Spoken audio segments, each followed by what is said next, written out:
Lucky bamboo পানিতে এবং মাটিতে দুইভাবে খুব ভালোভাবে গ্রো করে। এখন লাকি ব্যাম্বোর জন্য মাটির একটি মিক্সার তৈরি করে নিচ্ছি। পুরনো মাটির সঙ্গে ডিমের গুঁড়ো আর দিয়েছে চা পাতা। মাটির সাথে আমার আগে থেকে কিছু বালি মিক্স করা ছিল। টপটির একেবারে নিচে কিছু শুকনো লতা পাতা দিয়ে দিয়েছি, তার উপর দিয়ে দিলাম কিছু মাটি। লাকি ব্যাম্বোর কিছু কাটিং পানিতে রেখেছিলাম। সবগুলো গাছের হেলথ অনেক ভালো আর প্রচুর শিকড় আসছে। এই গাছ অল্প যত্নেও খুব সহজে বেড়ে ওঠে।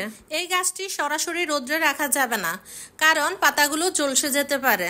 এই গাছে তেমন কোনো যত্ন করতে হয় না, তারপরও যদি দেখেন গাছের বৃদ্ধি খুব কম হচ্ছে, তাহলে মাসে একবার করে ঘরে তৈরি করা লিকুইড সার দিতে পারেন। যে টবটিতে লাগাবেন সেই টবটি যেন অবশ্যই ছিদ্রযুক্ত থাকে।